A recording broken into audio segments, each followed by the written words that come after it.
Nggak ada doktrin yang buku ngajarkan cara memperkosa gitu ya. Nggak ada. Itu nggak ada dan nggak akan laku, pasti dikutuk semua orang kan. Semua baik. Kurang apa? Yang kurang, ketika satu kebaikan dengan ilmu melawan kebaikan tanpa ilmu akan berkelahi. Atau ketika sebuah kebaikan dengan ilmu yang lama melawan kebaikan dengan ilmu yang baru akan berkelahi. Itu dalam sejarah kan terjadi tuh. Banyak sampai sekarang masa-masa terjadi. Artinya manusia itu bukan kekurangan nilai baik, manusia hanya kekurangan ilmu. Itu problem manusia.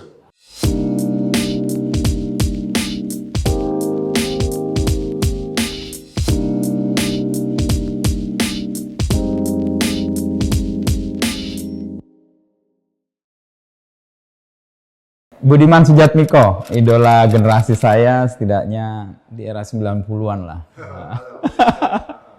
Apa kabar Mas? Baik.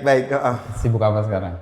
Sibuk, sebelum pandemi sih sibuk keliling desa Oke. secara fisik. Oke. Tapi setelah pandemi, karena kebanyakan kegiatan sudah kita lakukan secara digital, begitu, ya banyak di Jakarta dan kalaupun keluar kota, saya lebih sering ke Sukabumi untuk mengerjakan beberapa kerjaan ada di sana. Tetap bersama orang-orang desa kita lagi mengembangkan koperasi dan juga beberapa untuk penyiapan kawasan industri teknologi. Nah, Bukit Algoritma itu? Bukit Algoritma, sekitar ya 2 jam lah dari sini. Oke. Sebuah lompatan yang saya sendiri agak sulit menemukan reasonnya sih dari aktivis politik di era 90-an, lalu masuk ke parlemen di era 2000-an. 2009. Ya, 2009. Lalu sekarang tiba-tiba masuk ke teknologi yang apa ya? Evolusinya tuh kayak gimana Mas? Atau revolusinya. Ya, kita maju. Ada evolusinya, ada revolusinya. Sebenarnya pertanyaan kamu ini pertanyaan ke 2611. Berarti saya beruntung nih, jadi banyak banget tercatat. Saya sudah menjawab 2610 pertanyaan yang sama sebelumnya, kira-kira begitu. Oke, jadi sebenarnya saya tidak melihat itu ada sesuatu yang nggak nyambung, enggak. Bukan Saya tidak lompat, enggak? Mungkin lompatan, tapi dia tetap lompatan dalam satu garis yang sama. Karena itu harus dikembalikan kepada saya bagaimana saya secara pribadi melihat diri saya dan peran sosial yang coba saya kembangkan semenjak dulu jadi aktivis dan sekarang ngurusi bisnis teknologi dan juga beberapa tahun yang lalu saya menjadi anggota DPR selama 2 periode. Karena sebenarnya saya punya 5 obsesi dalam hidup saya. Obsesi yang saya pelihara sejak remaja. Tapi barangkali saya waktu itu belum mampu merumuskannya, tapi sekarang saya berani mengatakan, oh ternyata saya punya obsesi yang bisa dikategorikan menjadi 5. Obsesi yang pertama adalah, saya obsesi pada yang namanya kebebasan manusia. Kebebasan manusia. Human's liberty. Dan konsekuensi dari obsesi yang pertama itu, ya saya harus ikut membangun, merebut atau mewujudkan kebebasan manusia itu. Ya, karena saya orang Indonesia ya minimal yang saya prioritaskan kebebasan manusia Indonesia dong. Warga negara Indonesia. Karena itulah saya terlibat dalam perjuangan demokrasi tahun 90-an ya. Waktu itu saya membuat PRD dan kemudian konsekuensi dari itu saya kemudian dipenjara. Tahun 97 saya divonis 13 tahun. Betul. Obsesi saya pertama itu bagian konsekuensi saya ingin mewujudkan obsesi kebebasan manusia Indonesia atau di Indonesia. Setelah obsesi saya tercapai, kita merasakan demokrasi mulai tahun 98. Saya ingin mengejar obsesi saya yang kedua. Obsesi saya lahir dari saya orang desa. Cilacap Cilacap, saya lahir melewatkan masa kecil saya di Cilacap. Obsesi yang kedua adalah keadilan manusia atau kesetaraan manusia. Tentu itu sebuah ide yang besar, tapi saya mungkin akan mencoba menyumbang sedikit saja bagian dari agenda keadilan manusia itu sehingga tatkala saya diminta oleh partai saya untuk menjadi anggota DPR tahun 2009, saya berpikir apa Setelah kebebasan dirasakan oleh saya dan banyak orang di Indonesia, di negeri saya ingin coba mewujudkan obsesi saya yang kedua yang menurut saya itu rasanya pas untuk Indonesia, yaitu keadilan. Keadilan. Keadilan sosial. Ya. Dan saya coba wujudkan itu dalam bentuk keadilan anggaran lewat undang-undang desa. Oke. Sehingga desa sekarang mendapatkan anggaran kurang lebih 1 miliar setiap desa, setiap tahun. Itu obsesi saya yang kedua. Alhamdulillah, akhirnya tercapai lah. Gitu ya. Dalam pelaksanaannya belum optimal, Ya, tapi belum sempurna juga. secara legal oke, sudah menjadi aturan. Oke. Jadi obsesi yang pertama bagaimana menjadi aturan, kebebasan menjadi aturan. Nah, kita merasakan demokrasi, politik segala macam. Obsesi yang kedua adalah keadilan, undang-undang desa. Dan terwujud ya. Setelah itu tercapai, saya ingin mengejar obsesi saya yang ketiga, yaitu kemajuan manusia. Kemajuan manusia. Kemajuan manusia. So setelah bebas, setelah adil, what next? Ya orang harus maju. Oke. Orang harus maju, orang harus mulai menemukan cara-cara baru, menaklukkan ruang supaya segala sesuatu menjadi lebih dekat, Oke. menaklukkan waktu supaya segala sesuatu menjadi lebih cepat, dan menaklukkan materi supaya segala hal bisa kita ubah bentuknya sehingga berubah fungsinya lebih mudah melayani kebutuhan-kebutuhan manusia untuk makan, untuk bertempat tinggal, untuk belajar, untuk kesehatan. Sehingga kemudian tahun 2018 saya bersama teman-teman mendirikan Inovator 4.0 Indonesia, dan pada tahun 2020 saya dengan teman-teman mewujudkan atau membangun sebuah kawasan industri berbasis teknologi yang kita harapkan dari sana akan lahir inovasi-inovasi tadi untuk melakukan ruang, melakukan waktu dan merekayasa materi. Ya. Jadi itu obsesi yang ketiga, dan saya persis sedang di tengah-tengah mewujudkan obsesi saya yang ketiga di usia saya yang 51 tahun. Setelah itu nanti ada 2 obsesi lagi, mudah-mudahan saya punya cukup umur untuk mewujudkan keduanya. Yaitu nantinya obsesi saya yang keempat adalah, nanti kalau saya mewujudkan itu, kamu nggak usah perlu kaget lagi, sudah tahu bahwa itu sambungannya, yaitu hegemoni manusia. Oke. Hegemoni manusia atas alat. Bagaimana manusia bisa memperalat alat. Oke. Dan bukan diperalat oleh alat. Oke. Semaju apapun alat itu, sekeren dan secanggih apapun, manusia tetap harus di depan. Manusia kalau dalam Islam menjadi khalifatul fil ard, menjadi pemimpin di muka bumi, memperalat alat yang maju itu. Tidak menjadi objek dari alat. Nantinya, obsesi yang kelima, harapan saya adalah sustainability manusia. Keberlangsungan manusia agar manusia tidak punah. Agar manusia bisa mewujudkan, memanusiawikan dirinya, dia berdaulat atas nasibnya, dan seluruh alat kemajuannya dikembangkan oleh seluruh umat manusia, dan kami ingin mengkontribusikannya lewat Bukit Algoritma itu untuk melayani kebahagiaan manusia sih. Intinya itu. Jadi nanti akan ada episode selanjutnya selanjutnya nggak akan berhenti.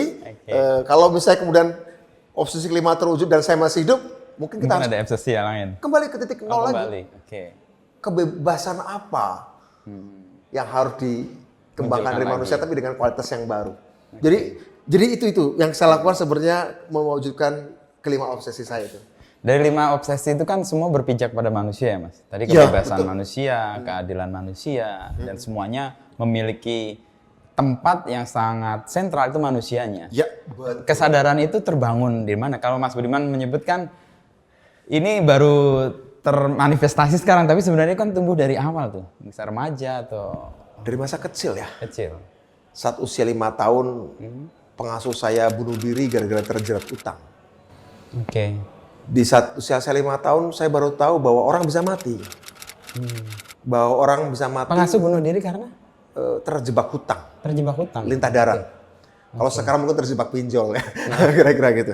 Terjebak hutang, beliau suka mengasuh saya, menggendong saya. Tiba-tiba suatu malam saya tahu dia bunuh diri. gantung diri. Saya tinggal bersama kakek saya yang kepala desa waktu itu. Di situ saya tentu tidak filosofis. Saya tidak bisa rumuskan umur 5 tahun apa yang kamu harapkan gitu ya. Tapi rasa sedih itu begitu traumatik bagi saya. Kematian. Kemudian ketika melihat mayat Mbah Dimin almarhum di rumah gubuknya di belakang rumah saya diselimuti kain batik yang begitu bagus. Dan saya sedih. Saya tahu dia suka menggendong saya dengan kain sarungnya yang lecek, berbau. Tapi untuk pertama kali saya melihat ada satu kain batik yang bagus, gelap, hitam kalau nggak salah, bagus, wangi, menyelimuti jenazahnya. Bagi saya tragis betul rasanya bahwa untuk tubuhnya diselimuti kain bagus, dia harus mati lebih dahulu. Bagi saya ini ada yang nggak beres pasti. Apa? Saya nggak tahu. Tapi bahwa dia miskin, dia mati, menyakiti dirinya, tentu saja karena dia gantung diri ya, itu sangat sakit. Itu traumatik. Tapi itu umur 5 tahun saya kelas 0 kecil atau belum saya lupa ya, kelas 0 kecil, TK. Atau bahkan sebelum TK, mungkin 4 tahun jangan-jangan. Tiba-tiba suatu saat kelas 1 SD, saya diantar oleh bule saya ke sekolah. Tiap hari berjalan kaki dari rumah saya ke TK saya. TK atau kelas 1 SD saya lupa. Melewati alun-alun di Kecamatan Majenang, kota kecil, dan di depan alun-alun itu ada sebuah tempat bis-bis kumpul. Bis. Tiap hari saya lewat situ, diajak oleh bulik saya, almarhum bulik saya. Saya tanya, bulik ini tempat apa namanya?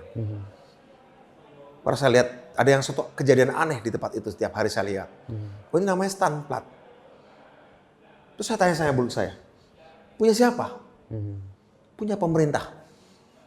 Itulah pertama kali saya dengar kata pemerintah. Dalam hati saya ingat betul dialog waktu kecil saya ingat berdialog. Di tempat ini selalu saya lihat tiap pagi ada orang tua ringkih tapi pakai pakaian seragam sendirian, tapi supir-supir bis, kernet-kernet bis yang badannya kekar-kekar itu kok takut sama dia. Bis datang suruh berhenti bis itu. Suruh nurunkan penumpang, nurut orang-orang yang berbadan kekar itu, supir dan kernet itu. Suruh naikkan penumpang, naik. Setelah itu si orang tua ringkih berseragam itu minta uang. Kasih. Tiap hari saya lihat itu dan saya heran. Dan kata pemerintah muncul di situ. Kenapa orang ini diturutin? Padahal ngapain dimintain duit? Kalau kernet sama supirnya bersatu, ngeroyok dia, ngapain lu minta duit? Tapi kenapa nggak dikeroyok? Tapi ketika dikasih tahu oleh bulik saya itu pemerintah, oh berarti orang ini suka merintah. Di situ kemudian gagasan paling sederhana tentang kuasa itu muncul.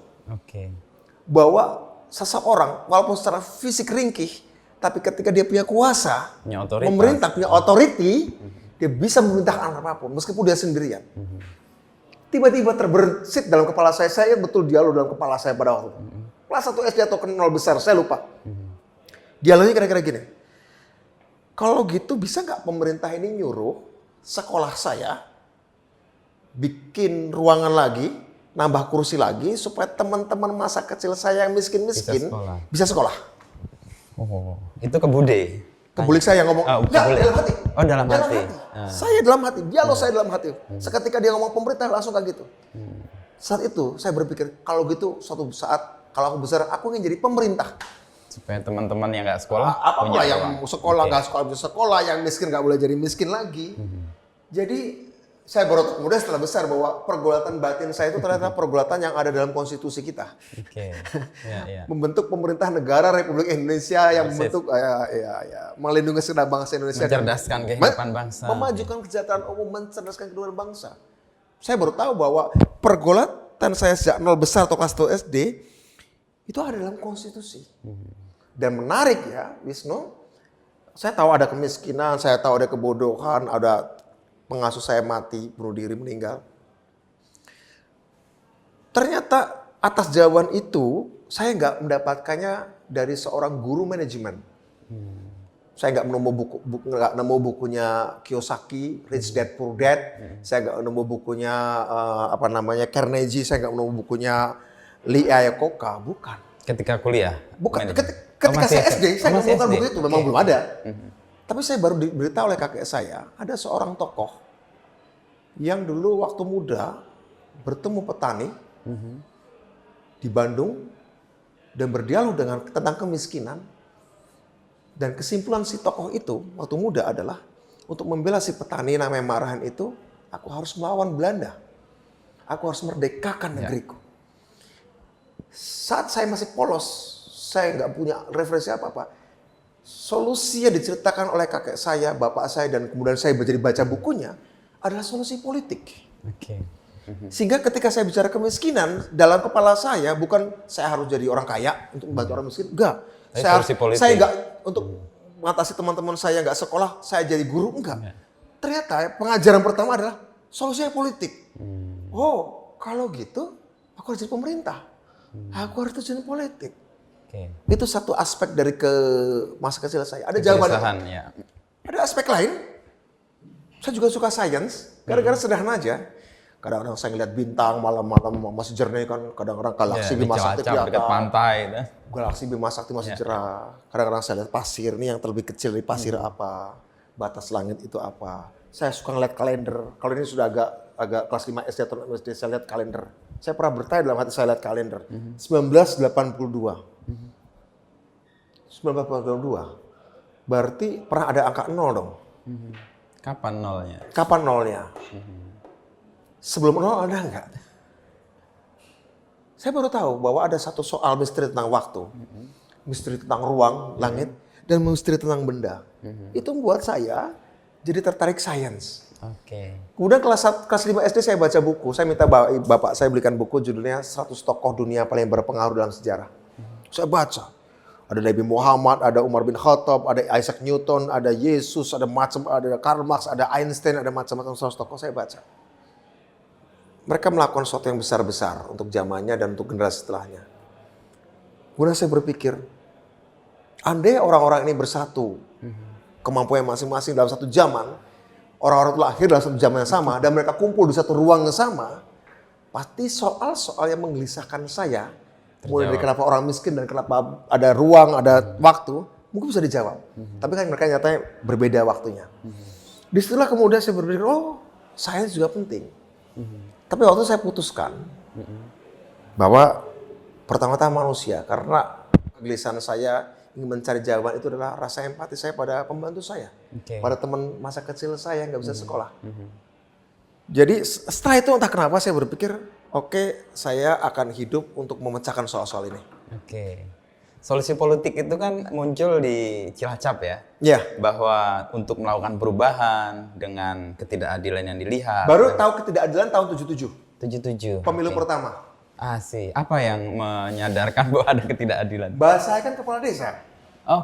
Iya. Kepala desa kan harus menangin Golkar dong. Iya dong. Menangin Golkar. Saya tahu nih ada 3 partai yang ikut pemilu gitu kira-kira kan. Tapi kok bahasa saya cuma nyuruh rakyatnya milih pohon beringin. Dan saya protes. Terus gimana ya Kak Abah? Gimana yang Banteng?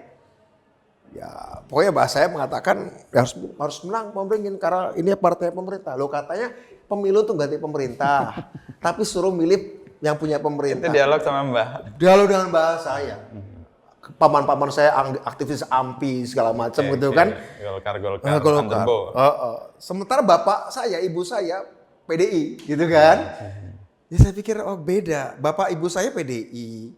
Mbah saya yang lain PDI. Tapi mbah saya yang lurah dengan anak-anaknya kok Golkar. Kok ada beda pilihan. Ya dialog-dialog kecil yang sederhana kenapa di rumah mbah saya kepala desa cuma ada pohon beringin gitu ya. Dan dia nyuruh rakyatnya harus milih pohon beringin. Padahal keluarga saya yang lain Banteng. Kenapa? Bagi saya nggak bener nih. Disitulah saya tertarik, saya suka baca buku dan kelas 5 SD saya suka baca koran. Suka nonton Dunia dan Berita, lihat peristiwa-peristiwa. Oh, ada penguasa diktator di Nicaragua. Namanya Somoza. Yang korup digulingkan oleh rakyatnya. 79, umur 9 tahun. Baca berita ya? Baca berita, baca Kompas itu. Saya selalu rebutan koran dengan bapak saya, Kompas. 79 ada raja di Iran digulingkan. Kenapa? karena jahat sama rakyatnya. Kira-kira gitulah ya, saya tanggapan saya. Oh bisa ya, seorang penguasa yang jahat digulingkan ya. Saya tertarik. Itu menggelisahkan saya. Sehingga waktu kecil saya sebenarnya nggak terlalu punya superhero. Saya nggak visi Superman, saya nggak tertarik. Saya tiba-tiba melihat hero-hero adalah orang-orang nyata yang ada yang kemudian melakukan sesuatu perbuatan nyata di luar negeri. Atau di bangsa saya Bung Karno. Sesimpel itu sehingga kemudian hero-hero saya waktu kecil adalah manusia-manusia yang nyata yang memang kemudian mereka politik gitu. Persis. Di situlah kemudian saya langsung tertarik, oke. Mungkin suatu saat saya harus seperti mereka. Doing something gitu ya. Kelas 1 SMP mulai, saya nggak berpikir terlibat, tapi oke, menarik. Tapi mulai kelas 1 SMP, kelas 2 SMP, saya mulai berpikir, kenapa nggak aku yang melakukan perubahan? Kenapa nggak saya? Teman-teman saya nggak ngerti, biarin aja, saya aja ngomong. Mereka ngerti nggak ngerti, terserah. Yang penting aku ngomong. Idenya ada. Ide ada dan in a way sedikit 1-2 teman ada yang tertarik. Ada yang tertarik. Malah ada teman bawain, ini ada petisi 50. Dikasih dokumennya. Baca. Kelas 1 SMP loh. Petisi 50. Oh kayak gini, oh bisa ya. Tapi saya percaya bahwa oke, suatu saat saya harus ikut dalam perubahan ini. Dan agenda saya, kecintaan saya pada sains, saya tunda dulu. Kecintaan saya pada teknologi, saya tunda dulu. Karena mau kecintaan pada politik melakukan Enggak, perubahan yang diselesaikan dulu nih, urusan kekuasaan nih. Ya. Tapi sekali kekuasaan berubah lebih baik, Baru saya yang berjanji saya akan kejar itu. Itu dialog itu tentang kecintaan saya pada manusia. Kecintaan saya pada orang miskin. Sehingga saya pernah nyoba jadi buruh kuli bangunan. Cuma ingin ngerasain gimana rasanya jadi kuli bangunan.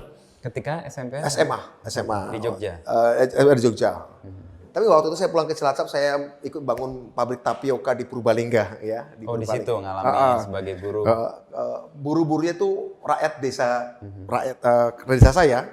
Tapi saya ikut ada kerja di kabupaten lain, saya ikut pengen ngerasain jadi buruh bangunan gitu ya. Seminggu, capek sekali, berat sekali ya.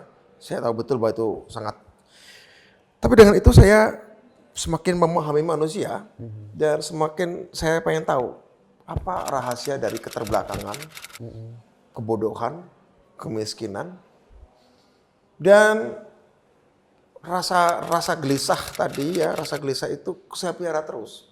Sampai suatu saat saya tahun 93 untuk pertama kali saya keluar negeri. Keluar negeri. Kemana Mas? Ke Australia.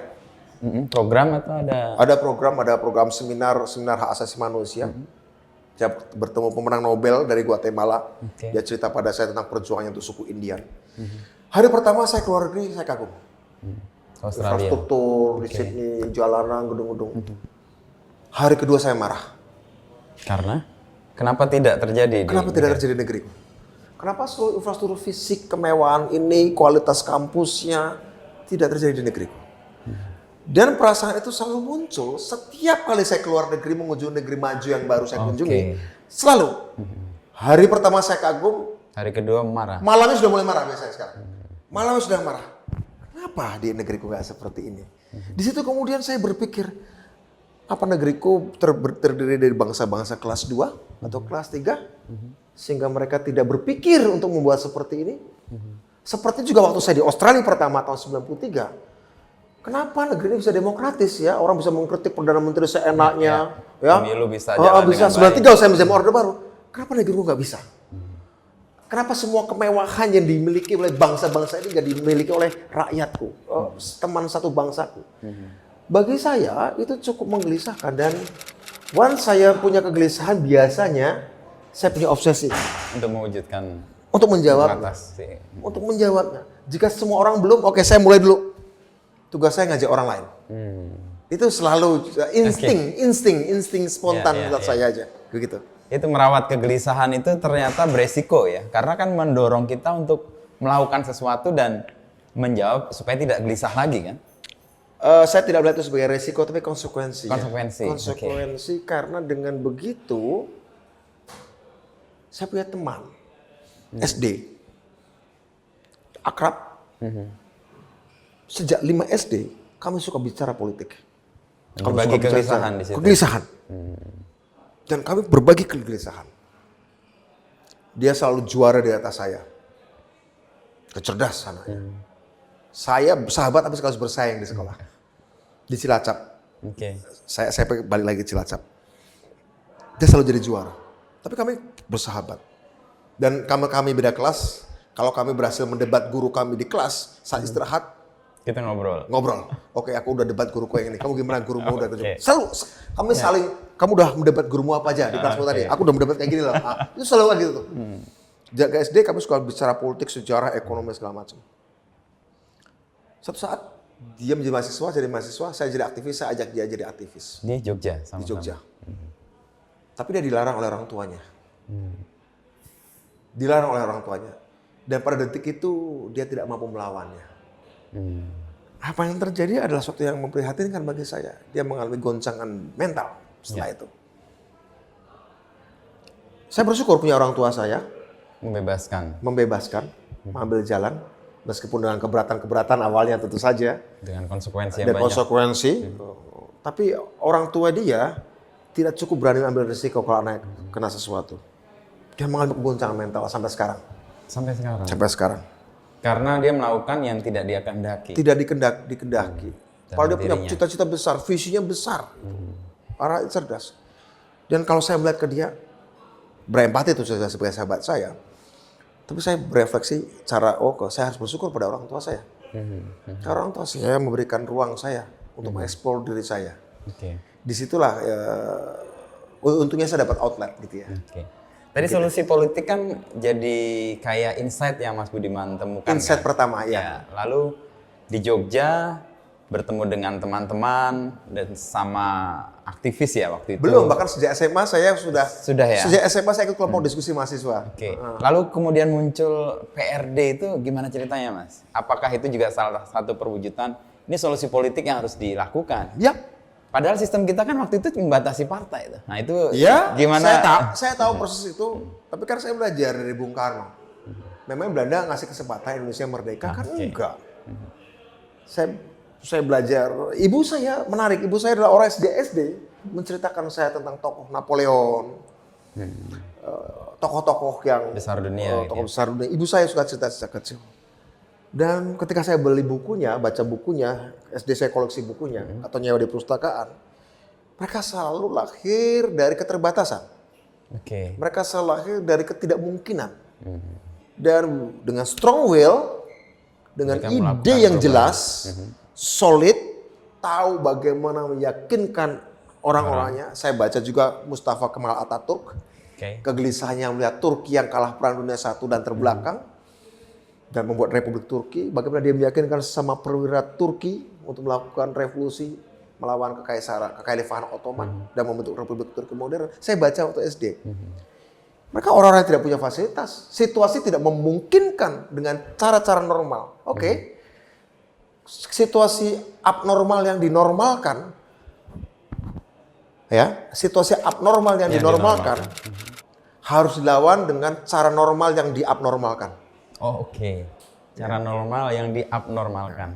Situasi abnormal yang dinormalkan Harus dilawan. hanya bisa dilawan dengan pikiran-pikiran normal yang pada waktu itu dianggap abnormal. Cuma itu. Itu kan persamaan biasa aja itu, aksi reaksi fisika aja kan. Sama itu biasa aja kan reaksi reaksi aja. Dan PRD lahir dalam semangat itu. PRD lahir dari pikiran-pikiran normal demokrasi, tapi diabnormalkan di masa Orde Baru. Dan pada momentum yang tepat, yang diabnormalkan itu akan menjadi normal. Kembali pada normal yang memang ini seharusnya. Ini seharusnya sebuah negara yang modern. Demokrasi. Semangat zamannya mendorong juga itu ya? Iya, semangat zaman untuk mewujudkan obsesi yang pertama tadi, kebebasan manusia. Gitu. Itulah yang saya kejar, itulah yang kemudian saya dengan teman-teman berpikir, kita nggak banyak, cuma 107 orang kalau nggak salah. Ayo, tapi let's do it. Lagi pula kan Filipina sudah berubah tahun 86. Ya. Korea Selatan sudah berubah sejak tahun 88. Myanmar sudah berubah tahun 88 walaupun jadi kudeta lagi. Nepal berubah. Oke, Indonesia gimana? Itulah yang kemudian kita yakinkan apa sih Indonesia itu warga negara kelas 2 sehingga nggak beroleh keistimewaan, kebebasan dan kemajuan seperti negara lain. Sesimpel itu. Dan selalu itulah yang selalu saya pakai ketika saya keluar negeri.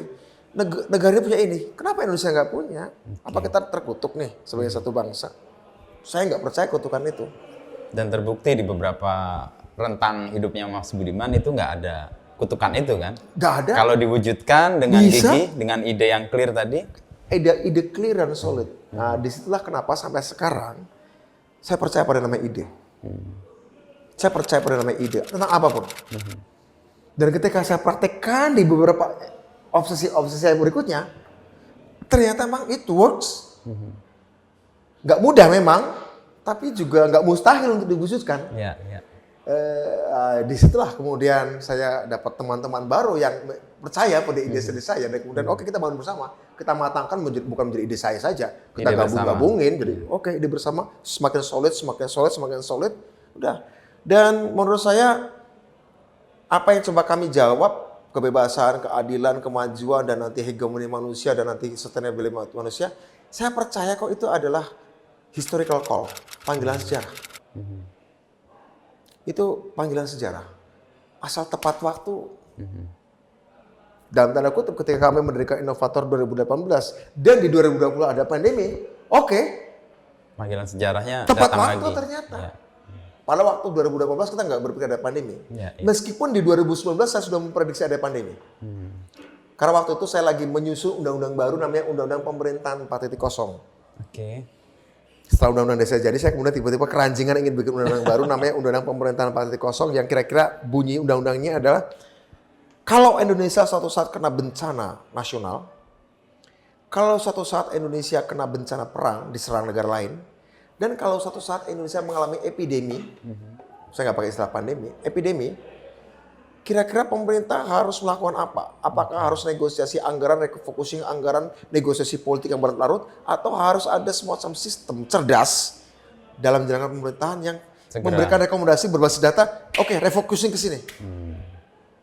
Tiga itu, kalau kena bencana nasional, kena perang, maupun kena epidemi. Itu saya susun dengan teman-teman tahun 2019. Punya gagasan itu dari mana Mas Budi? Apa belajar sejarah juga atau melihat? Salah satu, pertama belajar sejarah. Saya belajar sejarah karena memang satu bangsa atau manusia itu berubah kalau ada 3 faktor. Berubah kualitatif, lompatannya. Berubah setiap hari sih berubah ya. Kalau ada 3 faktor. Ada revolusi, ada perang, dan ada pandemi. Oke. Ketika salah satu, salah dua, atau ketiga-tiganya hadir di dunia, Itu akan membawa manusia secara keseluruhan ini dipaksa untuk melompat.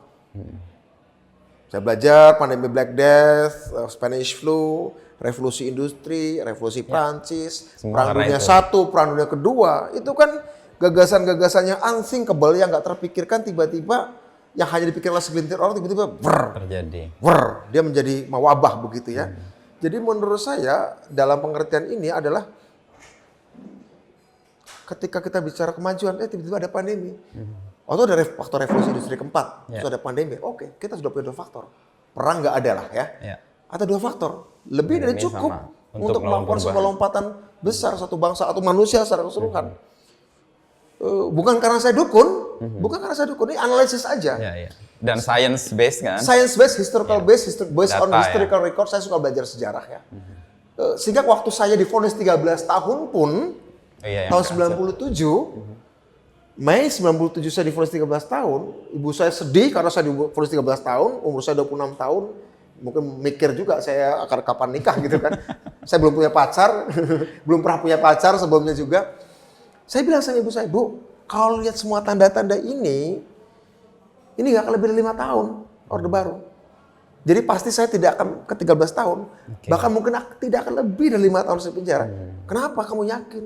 Seluruh tanda-tandanya menunjukkan bahwa ini adalah akhir dari sebuah rejim. The last days of the regime. Semua ini sudah saya pelajari.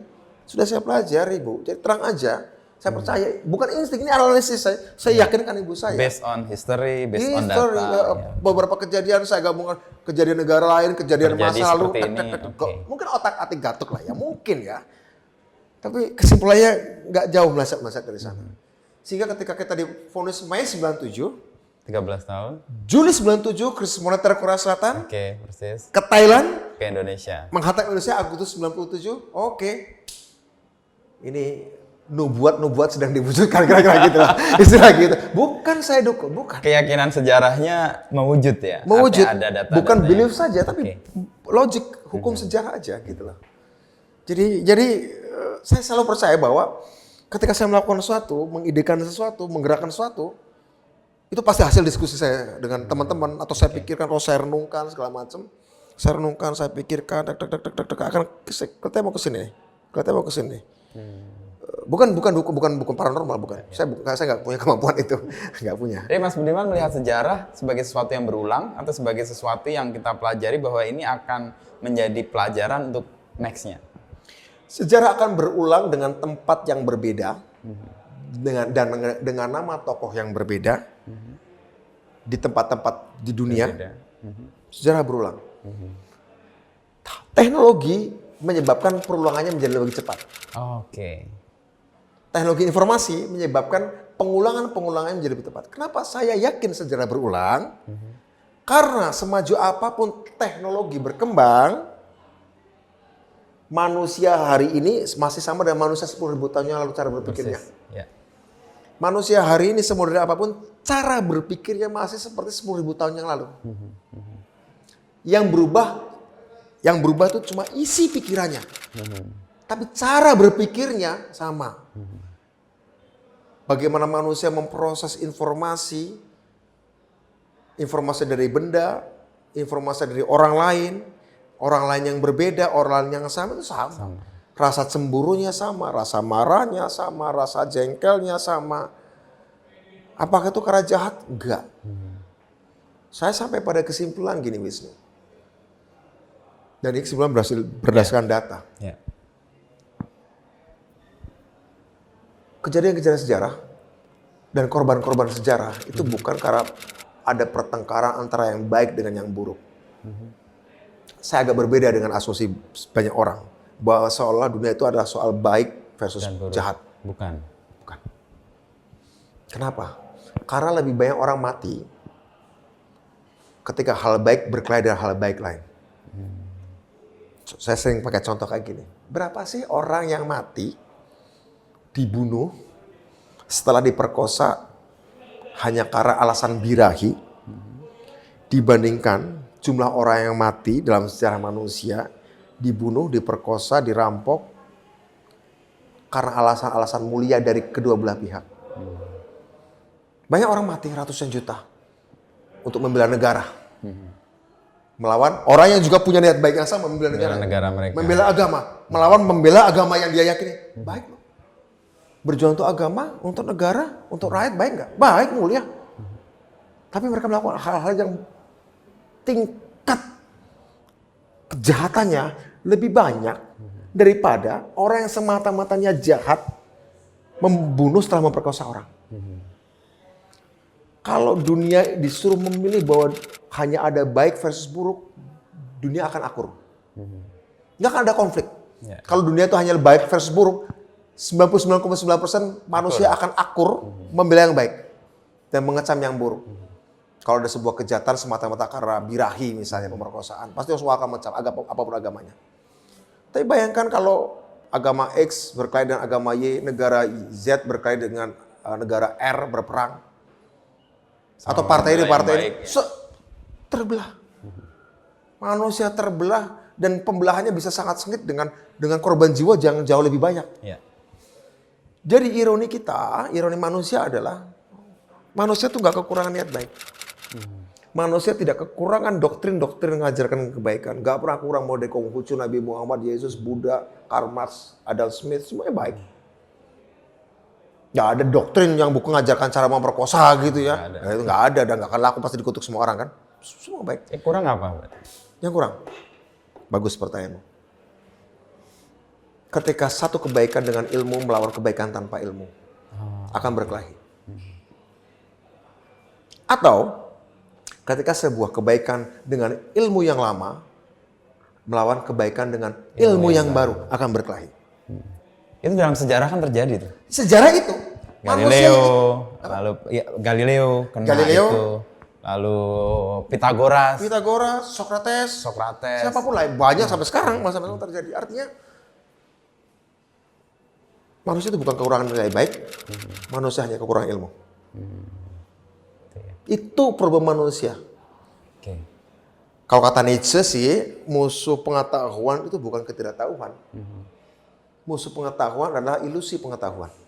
Sesuatu yang bukan pengetahuan tapi kita anggap itu Sebagai pengetahuan. pengetahuan. Dan memaksakan dirinya untuk dianggap Sebagai pengetahuan dan pengetahuan. memaksakan dirinya untuk tetap ada dan relevan. Padahal nggak bisa. Kebaikan itu seperti obat. Obat kan dibuat dengan niat baik Ya. untuk menyembuhkan penyakit. Tapi bayangkan kalau obat itu sudah melewati tanggal kedaluarsa. Nggak berfungsi lagi dia. Jadi racun malah, Jadi bukan racun. sekedar nggak berfungsi, jadi racun. Kebaikan-kebaikan yang usang, yang dipaksakan terus Nggak ada, relevan lagi gitu. di zaman baru, dia akan jadi kejahatan. Oke. Kejahatan yang lahir dari niat baik. Niat baik tanpa ilmu atau niat baik dengan ilmu yang sudah usang. Salah. Ya, ya. Manusia itu berkelahi persis di titik itu. Ya. Tragedi manusia sumbernya adalah tidak adanya pengetahuan. Pengetahuan bahwa kebaruan, sementara status quo yang lama berpegang pada pengetahuan yang lama. Ya, dengan niat baik. Dengan niat baik semua sama. Dengan niat baik. Siapa yang nggak bilang itu niat baik? Niat baik. Ya. Jadi saya nggak percaya problem kita adalah manusia kurangnya akhlak. Bukan. Kurangnya pengetahuan. Oke. Balik ke Mas Budiman tadi yang yakin tidak 13 tahun gitu ya. Oke. Itu kan basisnya juga kesadaran akan sejarah bahwa tanda-tanda ini akan mengantar saya. Ibu 13 tahun itu mustahil karena ada Nggak lebih dari 5 tahun ini. saya, ya, betul. Tapi di sisi lain itu kan menyelamatkan juga ya. Mas Budiman di penjara itu ya. In a way iya. Oke. Karena menarik, bagus. Ya karena saya di penjara saya nggak diculik kan. Iya, Ya. teman-teman saya kan kena semua. Iya, tuh. ya. Kalau saya nggak ketangkap saya diculik nomor 1 bahkan mungkin. Iya. Karena saya pimpinannya. Mungkin ya pada tingkatan blessing in disguise katakanlah gitu. Saya coba menjelaskan ini secara rasional. Saya tuh suka coba mencari tahu apa yang rasional di sini. Apa ya? Saya belum ketemu kenapa itu terjadi. Tapi yang rasional sih kecerobohan kurir kita aja yang ketangkap sehingga menyebabkan tempat persembunyian kita kebongkar. Tapi ada satu dialog menarik selama seminggu saya diinterogasi di kantor Badan Intelijen ABRI. Ya dibentak-bentak segala macam, tapi menarik. Ketika yang mereka interogasi adalah isi pikiran saya, isi pikiran kami di PRD, buku manifesto kami menjadi bahan interogasi, seluruh program kami. Apa maksudnya ini, apa maksudnya itu, debat lah, dibentak-bentak segala macam. Tapi ada satu dialog yang menarik dengan interrogator saya. Pak, saya ingin ABRI keluar dari politik agar ABRI bisa menjadi angkatan perang modern. Nggak usah ngurusi bupati, nggak usah ngurusi pemilu, menangin Golkar. Dan saya janji, kalau suatu saat saya bebas, kalau suatu saat Indonesia demokratis, saya janji, suatu saat saya akan memanfaatkan demokrasi untuk membangun angkatan perang modern. Entah kapan saya nggak tahu. Itu percakapan dengan interrogator. Dengan interrogator. Tentara, interrogator. Oke. Dan ketika akhirnya demokrasi terjadi, ketika itu saya dipindahkan dari kantor BIA ke kantor Kejaksaan Agung, rutan Kejaksaan Agung. Dia bilang pesan pada saya, tanggal 17 Agustus malam tahun 1996. Oke Bud, suatu saat kalau lu bebas, cari gua lagi. Kita ketemu. Oke. Dan ketika suatu saat setelah demokrasi, saya nggak ketemu dia. Tapi setelah saya pulang dari Inggris, kuliah di Inggris, saya pulang, saya temu dia lagi. Saya pernah berjanji seperti ini kan, ya oke. Coba kita ketemu dengan murid-murid Bapak. Dari Kopassus, Denjaka, segala. Saya cerita, ini loh, angkatan perang modern itu harus kayak gini. Saya kan belajar tentang itu di Inggris kan. Ya. Di Inggris, jadi ya saya janji gitu. Jadi ya mungkin kita juga sedang bekerja untuk itu ya, untuk membantu inovasi teknologi bagi Indonesia ya, bukan cuma sektor pertahanan tapi sektor-sektor yang lain. Sekali lagi, apa yang membuat interrogator itu dalam tanda kutip simpati pada perjuangan kami adalah karena ketika interogasi itu saya meyakinkan mereka inilah Jati diri mereka. jati diri mereka dan opini-opini saya itu berbasis ilmu pengetahuan. Bukan asal ngomong, bukan asal protes cabut di fungsi ABRI. So what next? Bukan asal protes kita perlu otonomi daerah, bukan asal protes kenapa kita harus referendum di Timur. Karena saya ceritakan semua, kenapa kita harus referendum Timur. Kenapa dengan Aceh, Papua harus ada dialog. Itu saya ceritakan semua. Saya ceritakan. Dan argumentatif by science atau by pengetahuan. By pengetahuan. Ya. Maka diterima juga sebagai sebuah pengetahuan. Saya percaya bahwa ketika seseorang diungkap kesadarannya, dikulik kesadarannya, dan ketika pintu kesadaran terbuka, Dia kita ada isi dengan pemahaman. pengetahuan, Bisa manusia itu punya kemampuan untuk berkembang. Yang harus kita lenyapkan atau hilangkan adalah ketakutannya untuk meninggalkan masa lalu. Itu yang kita lenyapkan. Manusia suka ide baru kok. Yang paling takut kan meninggalkan ide-ide lama yang buatnya enak. Tapi kita tunjukkan, enggak, ide baru lebih enak karena lebih relevan. You merasa enak sekarang tapi nggak akan relevan. Sesimpel itu. Sesimpel itu. Dengan interrogator itu sekarang masih kontak? Atau? Pasti kontak tuh udah lama sih udah gak kontak lagi. Oh masa dulu status saya diajak ke rumahnya, kenal anak istrinya, kasih koleksi bukunya, gini-gini segala macam. Ya begitu. Diajak ke rumah orang tuanya di Bali.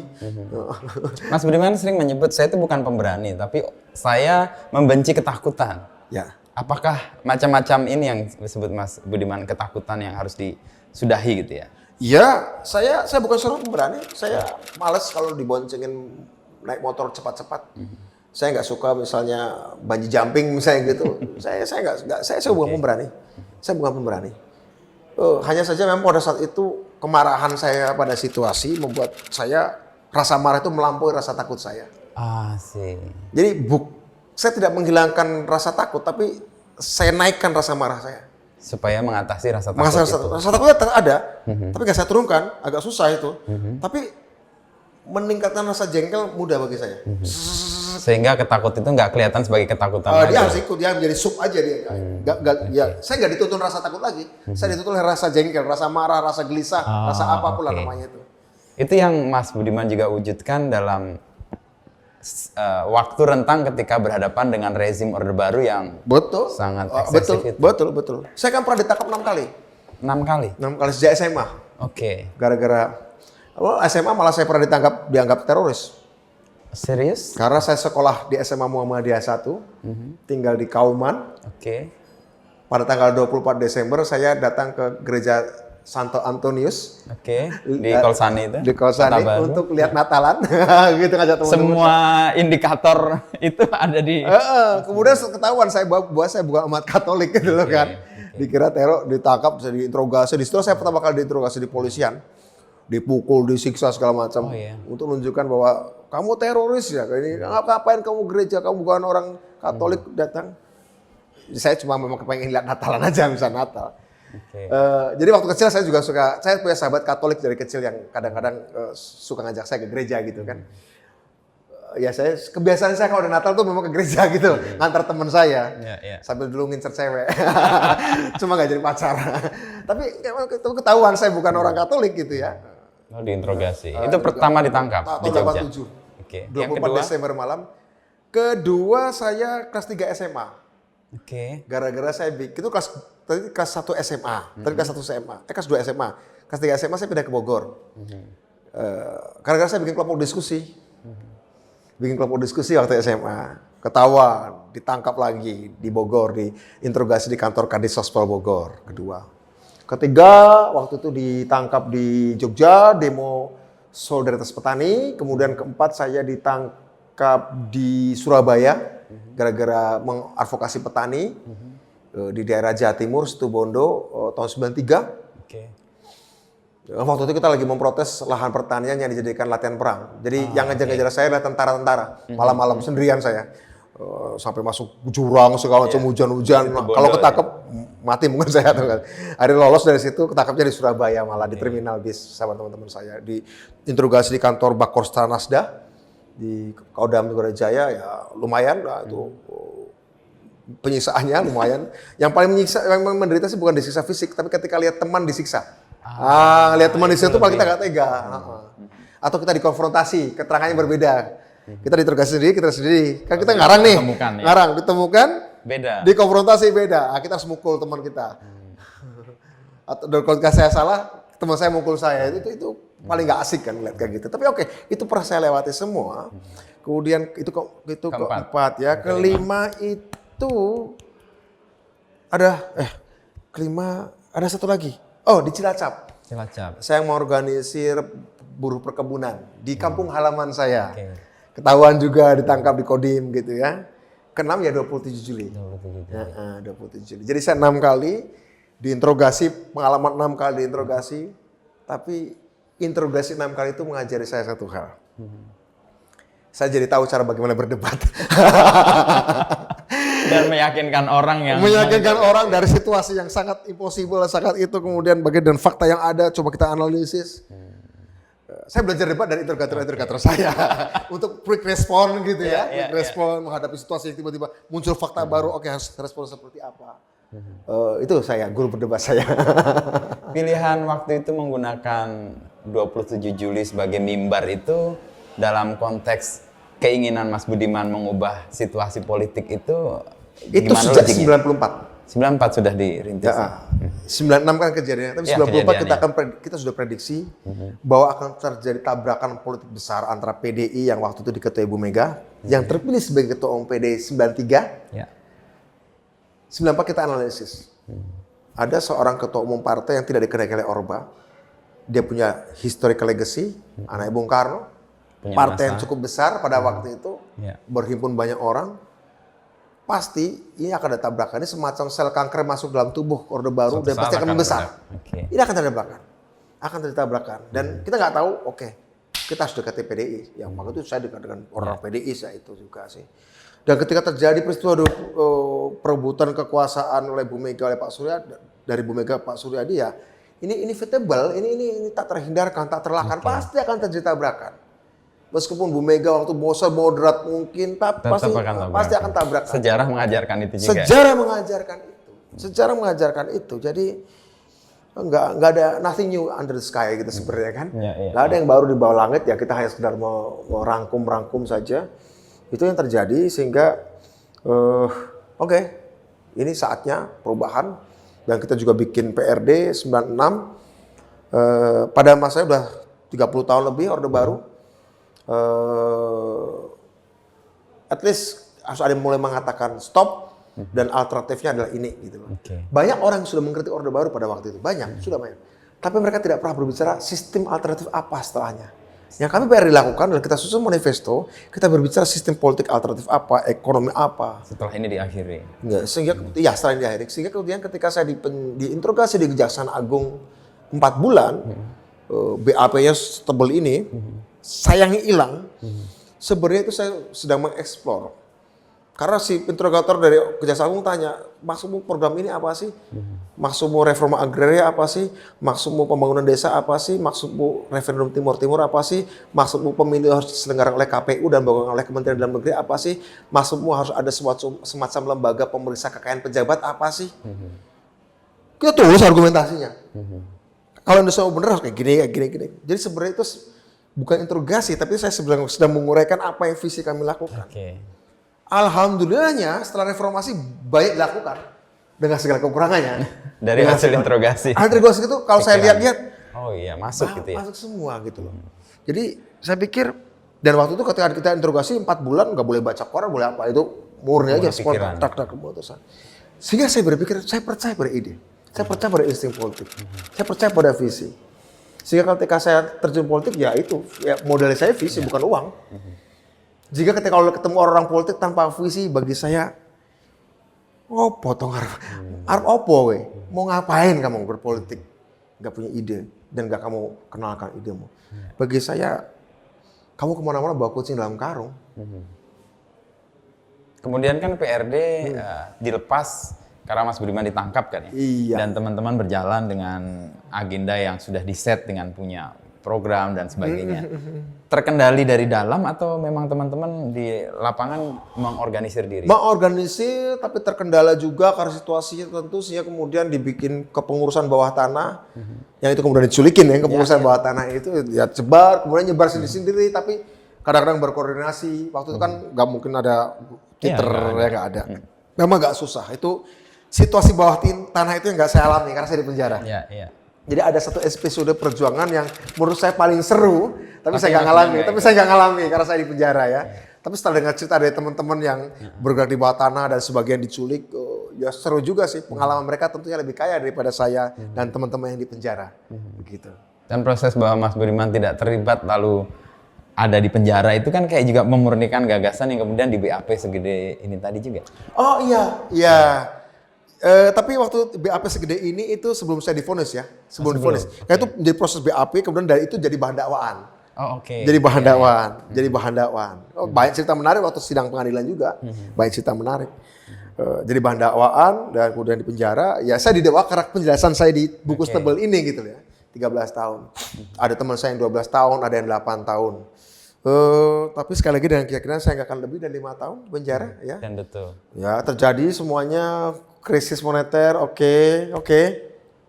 Ini Tanda-tanda yang deja vu menunjukkan ya. Sesuatu yang hanya pernah saya baca dalam buku, kok muncul kejadian gitu di negara lain, di Filipina, di Korea, kok kejadian di negeri sendiri, di negeri sendiri. Satu-satu yang saya sesali adalah saya tidak di lapangan saat itu. Di dalam penjara berarti mengalami itu sebagai sesuatu yang bagian dari proses yang akan dilalui ya. Ya. Bukan penyesalan, bukan sebuah Saya ingat waktu kelas 1 SMA atau kelas 3 SMP, ibu saya kan punya salon. salon. Saya suka syukur ke ibu saya, gratis kan. Saya pernah ngomong sama ibu saya, Bu, suatu saat saya akan tabrakan dengan Orde Baru. Dan mungkin suatu saat saya akan di penjara, Bu. Jadi nggak usah kaget, harus siap-siap. Kelas 1 SMA kalau nggak salah. Oke. Suatu saat saya mungkin akan di penjara. Karena suatu saat saya akan lawan. Saya cuma minta doa aja lah. Kelas 1 SMA kalau nggak salah. Lagi cukur dia, Bu. Wah, kamu ngomong apa sih? Ibu ngomong gitu kan. Doa kok yang jelek-jelek gitu. Enggak berdoa ini. Saya pengen iseng aja ngomong. Dan kayaknya ngelihat ya ke depan gitu ya, karena pengalaman. Bukan saya dukung, tapi saya lagi merencanakan sesuatu dan Oke. ibarat saya lagi seorang insinyur sipil mau bikin jalan tol, pasti saya akan Udah nabrak tahu. daerah ini. Oke. Karena memang ada daerah yang saya tabrak dan ini gak akan berubah ini. Dan tipe-tipenya tipe-tipe keras kepala akan saya tabrak Seperti pasti. itu. Ya. Jadi saya akan tabrakan. Saya akan tabrakan.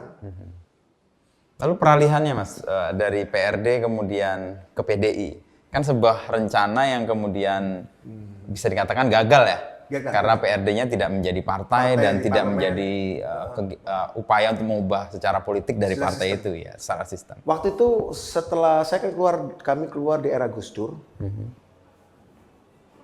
Bagi kami Gus Dur adalah kawan kami, seorang demokratis yang jadi presiden. Yes. Akhirnya kami punya seorang sahabat jadi orang nomor 1 di Republik ini.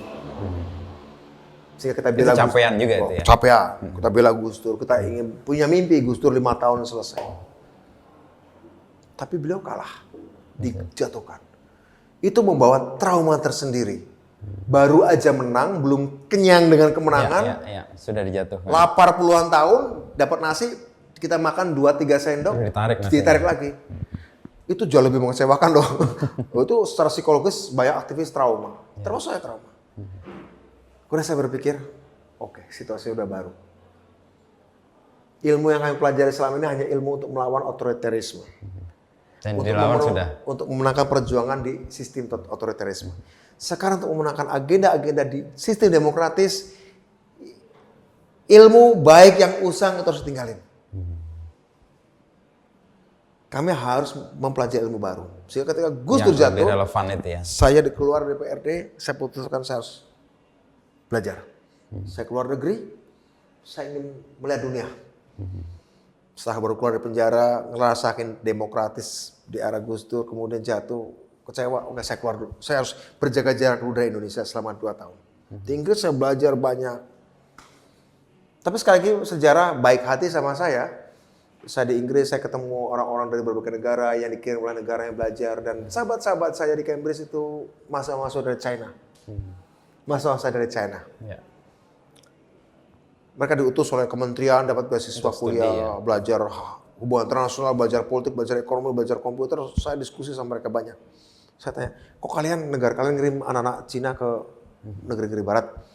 Memang targetnya apa? Saya tanya, sering diskusi gitu. Cerita mereka. Kami punya target ini, kami ingin belajar ini, kami ingin bangun ini. Waktu zaman Jiang Zemin di Cina, tahun 2002-2004. Oke, saya belajarin mereka. Di situ saya dapat jawaban. Oke, mungkin jalan yang kalian tempuh, mungkin bisa kami amati, kami tiru dan kami modifikasi. Disitulah kemudian ketika saya diskusi dengan mereka, saya berpikir, oke, kalau saat saya pulang, mungkin suatu saat saya harus wujudkan mimpi saya lama saya. Oke. wujudkan sebuah Indonesia yang membangun dirinya dengan teknologi. Saya berpikir seperti itu. Kalau Mas Budiman keluar diutus atau untuk studinya itu? Enggak, saya Dapat beasiswa? memutuskan Berangkat sendiri? berangkat sendiri. Oke. Beasiswa dari satu yayasan lembaga, beasiswa dari Amerika. Tapi saya memilih ke Inggris. Dan kemudian saya pulang dengan segudang rencana di kepala saya gitu ya. 2 tahun kan ya? Oh, Menumpuk kemarahan ya. Kalau keluar negeri kan selalu Menumpuk kemarahan dan- kekaguman dan kemarahan. Oh iya, kekaguman dan marah. Ya. Tapi oke, saya kan nggak bisa terus marah nih. Saya cari aja apa aja nih. Oke, kalian Inggris bisa gede jadi karena apa sih?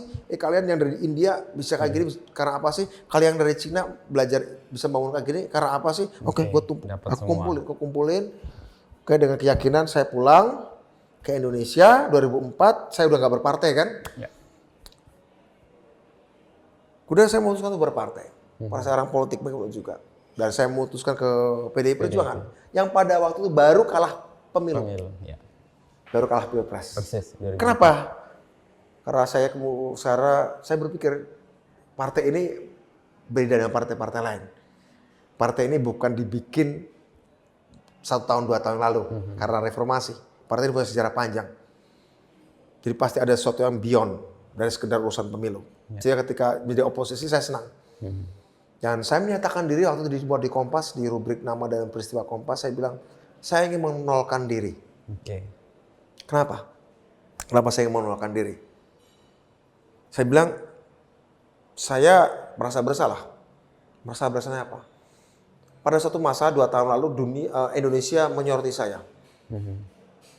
Saya dianggap sebagai salah satu pahlawan reformasi.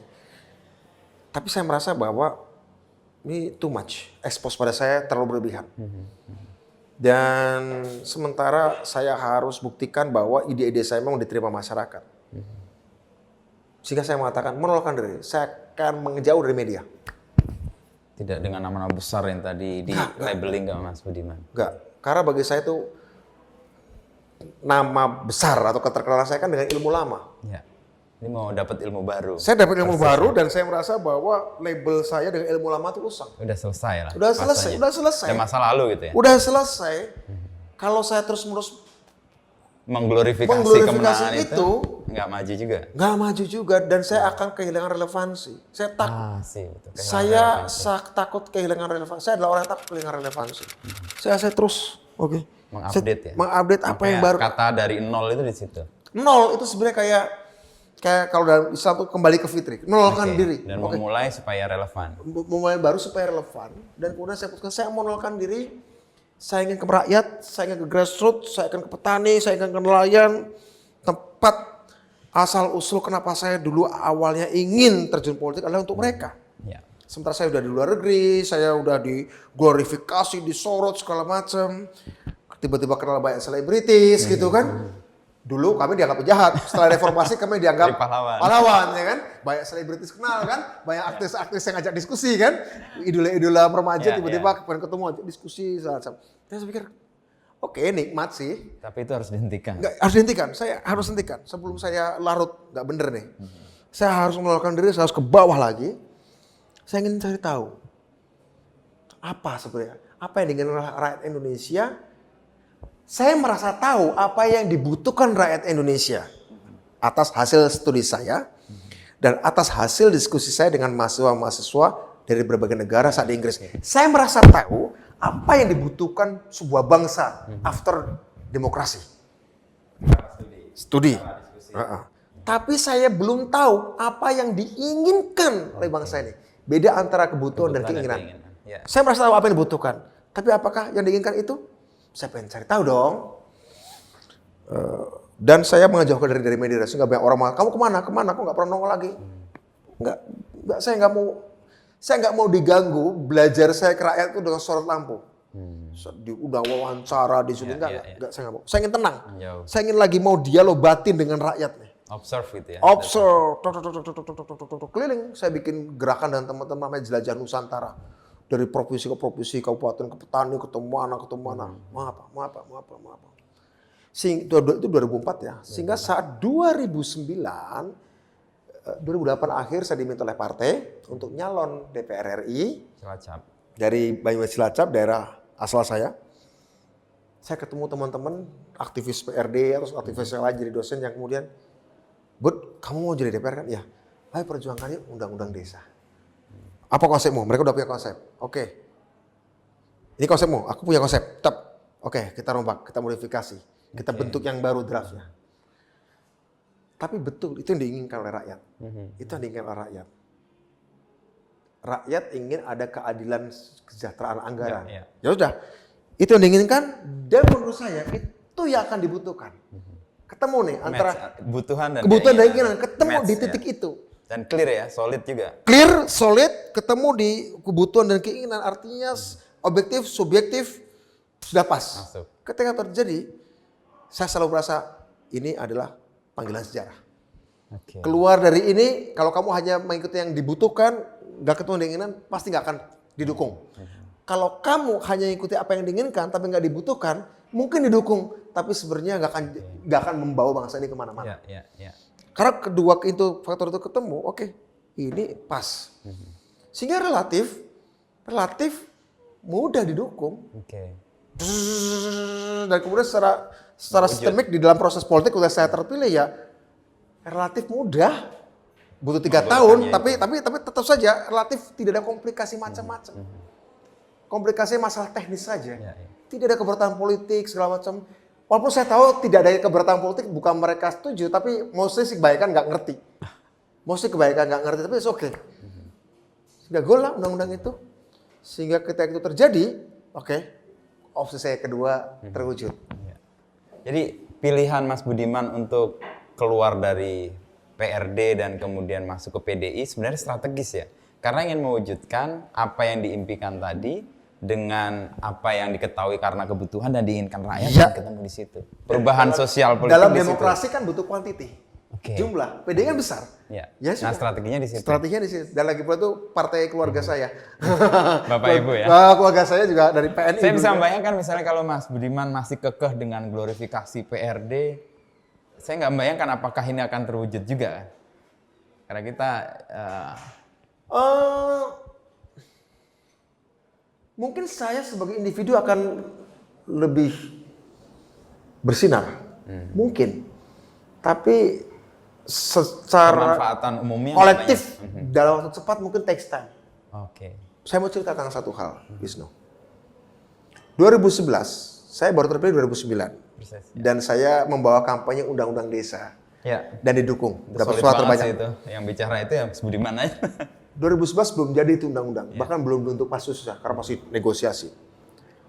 Saya diajak ngobrol dengan seorang konglomerat. 2011. Konglomerat ngomong kayak gini ke saya. 6 mata dengan teman yang membawa. Di sebuah tempat 4 mata. 6 mata. Konglomerat ini ngomong gini, saya nggak perlu sebut namanya ya. Mas, Anda kan udah di DPR ya. Ini 2011 DKI mau ada pilgub nih. DKI mau ada pilgub. Mas Budiman nyalon gubernur DKI ya. Kita dukung. Nanti kita bantu juga pencitraan, kampanye, sosialisasi. Demi Tuhan nih, orang itu ngomong kayak gitu. Ya nanti suatu saat setelah selesai, siapa tahu nanti Mas Budiman bisa jadi presiden. In the next presidential election. Kalau ini lebih implisit. Ini implisit. Kalau ini pesan yang kedua implisit. Tapi yang eksplisit banget. Gubernur, tahun depan akan ada gubernur. Saya jawab udah dia. Pak, dengan segala hormat, Bapak kok percaya saya? Kita belum pernah ketemu, gitu. Tapi dengan segala hormat, Pak, saya masih punya utang, Pak. Saya di DPR nih, dengan biaya sedikit dapat suara terbaik di dapil. Karena saya bawa sebuah undang-undang. Kalau saya terpilih, undang-undang yang belum jadi, tiba-tiba saya jadi gubernur, dan mungkin bisa jadi saya terpilih jadi gubernur DKI, saya pasti tidak akan merasa tenang, karena saya masih punya utang. Padahal saya merasa, antara Budiman menjadi gubernur DKI di 2012 dengan undang-undang desa itu jadi, yang akan lebih revolusioner mengangkat rakyat itu se-Indonesia adalah ketika ini jadi undang-undang, bukan ketika saya jadi gubernur DKI, Pak. Saya tolak. Pada waktu itu belum ada nama Pak Jokowi, belum ada nama Ahok, belum ada. Tapi waktu itu saya 2011 ingat dulu di sebuah hotel, dan saya tolak dengan segala hormat. terima kasih atas kepercayaannya, tapi saya masih punya utang, saya harus selesaikan ini undang-undang dulu gitu. Kayak panggilan sejarah itu ya? Panggilan untuk sejarah. menyelesaikan Enggak, undang-undang waktu itu kan listrik. kalau saya sekedar ngejar diri, Iya, pasti karir diri, gubernur. saya kan gubernur. Dia ada panggilan sejarah Panggilan untuk sejarah. menyelesaikan undang-undang itu. Panggilan sejarah tuh rakyat harus punya undang-undang desa, dan saya lebih memilih itu. Ya. Ya kalau saya memilih kedua bisa jadi saya jadi gubernur mungkin atau jadi presiden, barangkali saya nggak tahu, kita nggak tahu ya tarifnya. Ya, ya. Tapi saya memilih ini karena itu memberi saya kepuasan batin. Ya. Dan inline juga dengan perjuangan-perjuangan yang dirintis dari Nyambung, awal. Ya. ceritanya nyambung gitu loh, sehingga nggak perlu bingung. Wong ini nyambung aja, banyak orang bingung kok bisa kayak gini, terus kemudian ke bukit algoritma. Iya. Bagi saya ini ada lanjutannya nih ceritanya Iya, nih iya. gitu ya. Jadi begitu. Sehingga ketika 2019 saya sudah 2 periode di DPR, Ya. saya sudah merasa selesai saya di DPR. Panggilan sejarahnya lain lagi nih. Lain lagi saya menghadap Pak Sekjen, Pak Hasto, saya tidak mau nyalon. Saya sejak 2017 sudah ngomong ke dapil saya, ini terakhir, saya nggak mau nyalon lagi. Oke. Karena saya tahu, ketika saya ada di sebuah jabatan 2 periode berturut-turut, maka pada periode ketiga, pasti saya akan jadi beban bagi jabatan itu. Oh, oke. Nggak akan membawa nilai tambah. Saya akan tumpul, saya akan bego, saya akan on. Dan nggak relevan lagi dengan. Sudah irrelevant. Oke. Sudah irrelevant. Itu yang mau Sudah dilawan, irrelevant. kan? Saya nggak mau, saya nggak mau nggak relevan gitu. Jadi menurut saya adalah, saya udah ngomong ke Pak Hasto, tapi Pak Hasto bilang, ya udah kalau kamu nggak nyalon, sekarang kamu bantu Pak Jokowi kan, ya udah bantu di satu dapil yang Pak Jokowi kalah kemarin. Ya udah, saya udah ditempatkan di Jawa Timur, which is memang sebenarnya saya lebih banyak ke Jakarta sih debat politik jadinya untuk kampanye presiden, bukan untuk dapil saya sendiri. Ya, Karena memang ya. saya nggak niat. Periode ketiga karena periode ketiga saya mapan dan saya bego. Menarik nih, 2 periode ketiga akan jadi beban. Saya selalu kayak gitu. Saya tahu diri saya. Itu ya kesadaran Mas Budiman, ini sekarang kan lagi isu soal 3 periode nih. Oh ya. Mas Budiman dalam posisi yang clear soal itu. Oh clear. Ketika Bahwa ada kalau sebuah jabatan dilakukan publik pada periode ketiga. Akan Tapi jadi orang beban. sih nggak tahu, beda-beda ya. Kalau saya lebih dari 2 periode itu irrelevant. Kamu akan kehilangan tantangan, akan kehilangan kebaruan, dan ketika orang kehilangan kebaruan, tantangan, maka kamu akan irrelevant. Dan menjadi beban buat Dan kalaupun jabatan. kamu maju, waktu bergerak lebih cepat. Kalaupun kamu merasa maju, merasa nambah ilmu baru, mungkin saya nambah ilmu baru pada periode ketiga ya di DPR, tapi waktu lebih cepat ya. sehingga kenapa saya memilih untuk tidak jadi pejabat publik? Karena saya pada waktu itu berpikir itu 2019 kan, sampai 2018 kan udah bikin kelompok inovator, ngumpulin anak muda Indonesia yang Iya, iya. pinter-pinter. Karena sudah punya rencana di kepala saya. Saya mau urus fokus anak-anak muda ini, saya bikinkan sesuatu tempat ekosistem untuk yang memang menjadi kebutuhan bangsa ini. 2018 saya melihat itu kebutuhan, belum jadi keinginan. Oke. Pandemi menyebabkan jadi keinginan. Nah, ketemu tuh lagi. Ketemu lagi, Iya, iya. ketemu lagi, Kebutuhan dan ketemu lagi. Ya. Supaya clear aja, berarti kalau Mas Budiman punya bayangan bahwa periode 2 itu udah cukup, lalu periode ketiga bisa jadi beban, itu juga semua jabatan Mas Budiman merasa- Semua jabatan. Termasuk ide Presiden Jokowi mau 3 periode itu menurut Mas Budiman irrelevan juga? Irrelevant. Nggak relevan. Ya, ya. Sama sekali nggak relevan ya. Clear ya. 10 tahun itu ilmu, karena gini, 10 tahun kan kamu berpraktek. Ya, Waktu belajarmu berkurang. persis. Kamu berpraktek. Apa sih yang kamu praktekkan? 10 tahun kan kamu mempraktekkan ilmu-ilmu lama Ya, untuk jadi nyata. persis. Relevansi ilmu lama adalah ketika dipraktekkan. Ya kan? Dan waktumu berkurang untuk pelajari ilmu baru. Padahal Ilmu jalan terus. kejar. Padahal pada tahun ke-11 ke sana yang perlu dibujukan adalah ilmu baru. Itu loh. Itu aja sih sederhana. Oke, ya, ya. Dalam posisi itu masuk akal sih kenapa Mas Budiman juga punya kesadaran sejarah. Ini selesai di sini, berhenti di sini, Iya. melakukan sesuatu yang strategis di bidang Belajar ilmu lain. baru, Ya. itu lagi. Kan tadi kalau kembali ke masalahnya Mas Budiman, pertentangan itu kan terjadi ketika tadi orang dengan ilmu lama mempertahankan bertarung dengan ilmu yang baru gitu. Sama-sama punya niat baik kan tadi? Sama-sama punya niat baik, Iya. tapi kan jadi bentrok. Iya, karena orang yakin dengan Dan ilmu yang lama. usang akan menjadi sumber kejahatan tanpa Persis. dia berniat jahat. Persis. Karena nggak sadar bahwa dia sudah Dia usang. sadar, dia merasa baik kok. Aku merasa baik, ini ilmu yang aku belajar memang untuk niat baik. Kamu lupa kamu sedang memakan obat yang dibuat dengan niat baik, tapi karena lewat tanggal kedaluarsa dia jadi racun. Oke. Tadi menarik yang ini Mas Budiman, saya belum gali soal ketika di Inggris, belajar dan ketemu dari China, dari negara-negara Negara lain, lain ya. Ini kan sebenarnya sebuah program yang secara visioner dilakukan Soekarno dulu sebelum 65. Betul, dan itu adalah the unfinished job of Soekarno. Ya. Itu kerja yang belum selesai dari Bung Karno. Jadi kalau saya dengan teman-teman bikin buka algoritma, ini sebenarnya bagian dari revolusi belum selesai nih. Melaksanakan Ya. revolusi yang belum selesai dari Bung Karno. Bung Karno itu pengetahuan teknologi, penguasaan pengetahuan teknologi pada waktu Bung Karno 60-an kan kesana obsesi Bung Karno. Iya, semua orang hebat Indonesia dikirim, lalu akhirnya ada kendala. Kendala nggak bisa pada balik, ahli nuklir, ahli antariksa, ahli kapal, ya kan? Jadi ini saya lagi meneruskan kerjaan yang nggak sempat diselesaikan Bung Karno dengan teman-teman ini. Ya, dengan kondisi baru tentu saja, bukan nuklir lagi ya. AI sekarang kan. Iya, iya. Itu Artificial intelligence. panggilan sejarah kemudian ya bagi Mas Budiman yang ingin mewujud. Kan kemajuan dari. Ya, Ya bagi saya panggilan sejarah itu saya bagi 5 tahap tadi itu loh. ya. Ya. Untuk Kebebasan. human liberty, kebebasan manusia, politik yang pertama ilmunya. Persis. Untuk kesetaraan keadilan manusia, ilmu yang pertama adalah ekonomi. Ekonomi, ya. Keadilan. Untuk kemajuan manusia, ilmu yang relevan adalah komputer. Nanti hegemoni manusia yang relevan adalah filsafat. Filsafat. Yes. Karena nanti bicara soal makna manusia dan alatnya. Oke. Kelima, kemungkinan spirituality. Manusia yang menjadi sustain, tidak punah. Ya. Ketika semua kerjaan fisik rutin dan berbahaya, Dikerjakan kebutuhan oleh manusia robot. dikerjakan oleh robot, manusia ngapain sih? Ya, ya. Kan berkontemplasi, berefleksi, mencari makna apa artinya manusia, apa artinya Tuhan, apa artinya alam. Jadi masing-masing tahapan itu ada ilmu jagoannya. Oke. Kebebasan manusia adalah politik, keadilan manusia adalah Ekonomi. ekonomi, kemajuan manusia adalah komputer. Teknologi.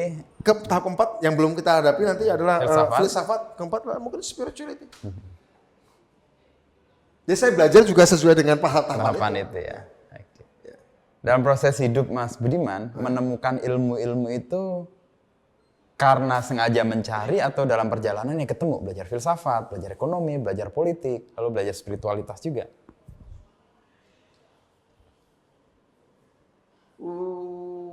Politik jelas tarik peristiwa Ya, kan ya. itu. Dari awal ya. Ekonomi itu saat SMA, saya belajar ekonomi dan filsafat. Waktu SD SMP fokus saya politik dan sejarah. Oke. Waktu SMA fokus saya ekonomi dan filsafat. SMA. Ekonomi dan filsafat. Waktu kuliah fokus saya politik dan teknologi. Terapan, teknologi terapan. Begitu di Inggris saya mulai fokus kepada basic science.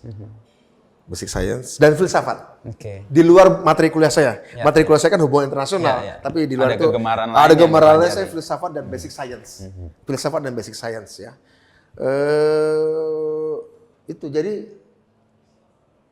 sengaja atau nggak sengaja saya tahu bahwa ketika saya belajar politik saya nggak boleh hanya belajar politik waktu saya SD ya. Karena saya tahu Bung Karno juga seorang insinyur, kemudian beberapa tokoh politik lain juga seorang ekonom. Saya tahu bahwa nggak boleh berhenti di situ. Tapi memang saya fokusnya itu dulu deh. Yang penting Soeharto jatuh dulu deh. Kira-kira gitu kan. Ya, Sampai ya. SMP Soeharto jatuh dulu deh. Baru SMA saya mulai belajar ekonomi dan filsafat karena saya mulai berpikir setelah Soeharto jatuh ekonomi Indonesia kayak gimana nih? Kan nggak boleh hanya setelah Soeharto jatuh kemudian harus apa? Memberi alternatif kan ya? Harus kita pikir. Saya SMA belajar itu. Ekonomi, politik, dan filsafat. Ya. Itu mulai SMA. Karena saya berpikir oke. Filsafat itu lebih pada waktu itu untuk melakukan apa yang kupelajari sebenarnya apa maknanya. Dan cara berpikirku pencarian apa? Mencari makna. Apa maknanya? Itu solid. Ya kemudian saya kuliah politik dan teknologi saya orientasinya. Dan dengan 5 obsesi yang tadi awal kita sebut, Ya. soal, kebebasan, keadilan, lalu Kemajuan, hegemoni, hegemoni, sama ya. spiritual. Sustainability, Sustainability ya? keberlangsungan Oke, manusia ya. ya. Dari 5 itu pergulatan umat manusia kan sebenarnya. Ya. Dan itu kan ya berulang. Atau pada setidaknya fasenya. menurut saya Oke. itu seharusnya dialami oleh manusia sebagai sebuah race, sebagai umat. Itu harusnya pergulatannya itu menurut saya. Dan saya jadikan itu personal. Oke. Dan itu diwujudkan dengan beberapa hal yang strategis dipilih kan. Dipilih yang kata orang susah ternyata nggak terlalu susah asal waktu yang tepat dan asal ide solid dan argumentasi yang tepat. Dan itu terbukti ya, interrogator yang Mas Budiman harusnya berseberangan, akhirnya punya ide yang sama. Saya punya prinsip gini Wisnu. Your enemy defines who you are. Oke. kualitas lawanmu menentukan kualitas dirimu. Oke. Sebenarnya menurut saya, pengalaman saya belum tentu pengalaman orang lain. Kualitas seseorang ditentukan oleh lawannya, bukan oleh kawan-kawannya. Oke. Saya punya banyak kawan hebat dari dulu, tapi orang anggap saya ya biasa aja. Tapi begitu Soeharto menganggap saya lawan, Oh, itu Ya. jadi jadi kualitas dirimu sebenarnya ditentukan oleh kualitas lawanmu. maka pilihlah lawanmu. Pilihlah lawanmu. Oke. Dan dalam perjalanan ini Mas Budiman, tahapan-tahapan itu menemukan lawan-lawan yang harus ditaklukkan. Ya, ada lawan. Saya selalu memilih lawan di setiap episode tadi. Iya, iya. Kalau sekarang saya tanya, siapa lawanmu Budiman? Ya, lawan dalam pengertian tapi tidak harus menganihilasi. Ya, Bagi ya. saya, benchmark saya Elon Musk. Benchmark saya Mark Zuckerberg. Oke. Benchmark saya adalah tech giant. Saya jadikan itu benchmark. Oke, kamu melakukan siapa ini? Indonesia bisa nggak? Menuju ke situ. Itu. Ya. Bekal kemarahan 2 tahun itu cukup ya untuk membangun sebuah mimpi untuk mewujudkan bahwa Indonesia bisa. Oh iya, itu sangat cukup.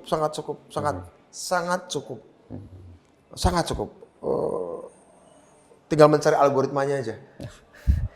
Karena itu tempatnya kayak buat namanya Bukit Algoritma. Di Sukabumi ya? Iya, kira-kira gitu. Dan sekarang ada perkembangan yang lebih maju kayak. Ya kita coba kita dengan ngajak berbagai macam investor, kontraktor, kolaborasi untuk kembangkan bareng-bareng, dan ternyata mimpi kami itu bahkan ada cerita menarik, ada 1-2 konglomerat yang mengatakan, saya punya tanah 1.000 hektar, ayo dong bikin kayak seperti Sukabumi dong. Ada yang ngasih tanah 1.000 hektar, Mas Budi mana dikembangkan bareng-bareng. Jadikan tempat kami 1.000 hektar ini menjadi kawasan, di tempat lain 1.200 hektar. Tiba-tiba muncul konglomerat pengusaha yang nggak pernah saya gauli dari dulu, saya kan Nggak pernah jarang, kenal ya. nggak pernah kenal. Saya aktivis lah. Melihat Orang ada- miskin aja gitu kan saya juga. Melihat ada inovasi ini, mereka connect, Mereka tiba-tiba lalu support. buying ideas, buying my ideas kan. Oke. Dan saya senang mereka ingin berhijrah menjadi perusahaan-perusahaan teknologi dan ingin go global, bukan sekedar jadi jago kandang. Saya senang. Mau saya itu memang begitu. Dan itu karena ide yang clear, ide yang solid, dan ketemu apa yang dibutuhkan dan yang diinginkan. Iya, tadi. betul. Masuk di sini. Nothing is impossible. Ya. Oke Mas Budiman, ini Siap. kita ngobrol panjang banget nih. Banyak banget ya.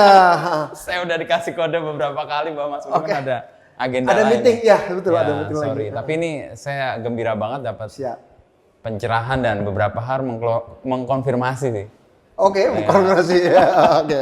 Bahwa perjuangannya memang ada di satu garis. Nyambung, continue. Meskipun ya kelihatan orang kalau lihat kayak loncat-loncat ya, tapi ya memang Budiman begini ini. Punya 5 tadi apa 5 istilahnya? obsesi. Obsesi Obsesi, yang 5 obsesi. mewujud dalam beberapa hal dalam langkah-langkahnya ini. Ya. Makasih Mas Budiman. Makasih Wisnu Waktunya atas berdua jam. eksplorasi idenya. Ya, oke, Oke. sukses ya. Thank Oke. you. Selamat untuk semuanya. Selamat bekerja. Saya harus ada meeting lagi nih. Thank you, Mas Budiman. Oke, makasih. Sama. Saya punya prinsip gini Wisnu. Your enemy defines who you are. Oke. Kualitas lawanmu menentukan kualitas dirimu. Oke. Sebenarnya menurut saya, pengalaman saya belum tentu pengalaman orang lain. Kualitas seseorang ditentukan oleh lawannya, bukan oleh kawan-kawannya. Oke. Saya punya banyak kawan hebat dari dulu, tapi orang anggap saya ya biasa aja. Tapi begitu Soeharto menganggap saya lawan, Oh, itu Ya. jadi jadi kualitas dirimu sebenarnya ditentukan oleh kualitas lawanmu.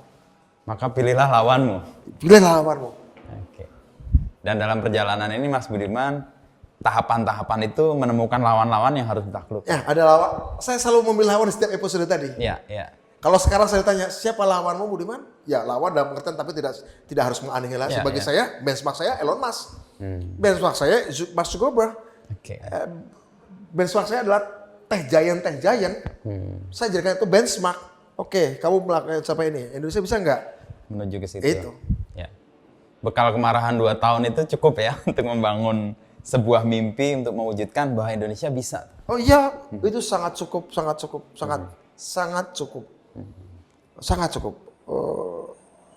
Tinggal mencari algoritmanya aja. Karena itu tempatnya kayak buat namanya Bukit Algoritma. Di Sukabumi ya? Iya, kira-kira gitu. Dan sekarang ada perkembangan yang lebih maju kayak. Ya, kita coba kita dengan ngajak berbagai macam investor, kontraktor, kolaborasi untuk kembangkan bareng-bareng, dan ternyata mimpi kami itu bahkan ada cerita menarik, ada 1-2 konglomerat yang mengatakan, saya punya tanah 1.000 hektar, ayo dong bikin kayak seperti Sukabumi dong. Ada yang ngasih tanah 1.000 hektar, Mas Budi mana dikembangkan bareng-bareng. Jadikan tempat kami 1.000 hektar ini menjadi kawasan, di tempat lain 1.200 hektar. Oke. Tiba-tiba muncul konglomerat pengusaha yang nggak pernah saya gauli dari dulu. Saya kan Nggak pernah jarang, kenal, ya. nggak pernah kenal. Saya aktivis lah. Dengar Melihat orang ada- miskin aja gitu kan saya digauli. Melihat ada inovasi ini, mereka connect, Mereka tiba-tiba lalu support. buying ideas, buying my ideas kan. Oke. Dan saya senang mereka ingin berhijrah menjadi perusahaan-perusahaan teknologi dan ingin go global, bukan sekedar jadi jago kandang. Saya senang. Mau saya itu memang begitu. Dan itu karena ide yang clear, ide yang solid, dan ketemu apa yang dibutuhkan dan yang diinginkan. Iya, tadi. betul. Masuk di sini. Nothing is impossible. Ya. Oke Mas Budiman, ini Siap. kita ngobrol panjang banget nih. Banyak banget ya. Saya udah dikasih kode beberapa kali bahwa Mas Budiman Oke. ada agenda Ada lain meeting, nih. ya betul Ya, ada meeting sorry. lagi. Tapi ini saya gembira banget dapat Siap. pencerahan dan beberapa hal mengkonfirmasi sih. Oke, koordinasi ya. Oke. Bahwa perjuangannya memang ada di satu garis. Nyambung, continue. Meskipun ya kelihatan orang kalau lihat kayak loncat-loncat ya, tapi ya memang Budiman begini nih. Punya 5 tadi apa 5 istilahnya? obsesi. Obsesi Obsesi, yang 5 obsesi. mewujud dalam beberapa hal dalam langkah-langkahnya ini. Ya, ya, ya.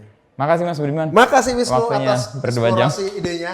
Ya, oke, Oke, sukses ya. thank Oke, you. selamat untuk semuanya. Selamat bekerja.